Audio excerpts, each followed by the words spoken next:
State bank of ইন্ডিয়ার মালদা ব্রাঞ্চে 2018 সালের 5ই জুন এই চোরটাই আমার কাউন্টার থেকে টাকা চুরি করেছিল এবং এই ঘটনার পরিপ্রেক্ষিতেই শেষ অবধি আমাকেই চাকরি ছাড়তে হয়েছে।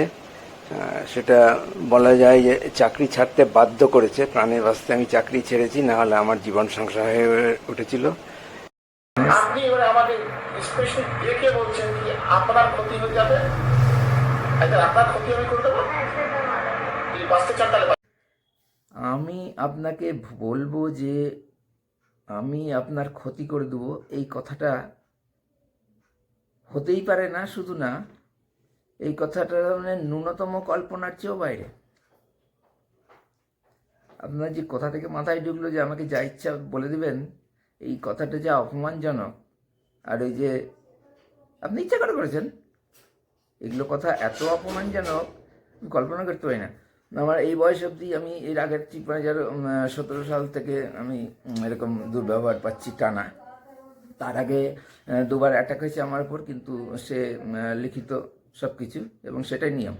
এভাবে বদমেজাজ দেখানো, বকাঝকা করা, এগুলো তো ব্যাংকের নিয়ম নেই। আপনি মেমো দিন, আমিও তার উত্তর দেবো। যত করা ইচ্ছা লিখুন মেমোতে, আমি তার উত্তর দেবো।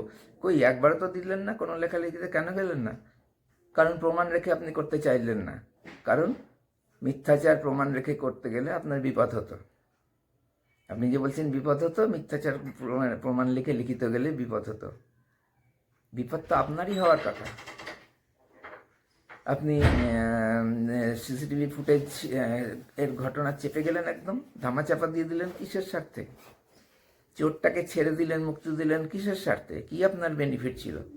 এবং আমাকে বিনা দোষে চাকরি খাওয়ার মতো এই অত্যাচার করলেন কি জন্য? বিনা দোষে একদম। এগুলোর পিছনে আপনার নিশ্চয়ই কোনো ধান্দা আছে, ধান্দা ছিল, সুবিধা আপনি পেয়েছেন। এত নোংরা কথাবার্তা বলেন না, কল্পনার বাইরে।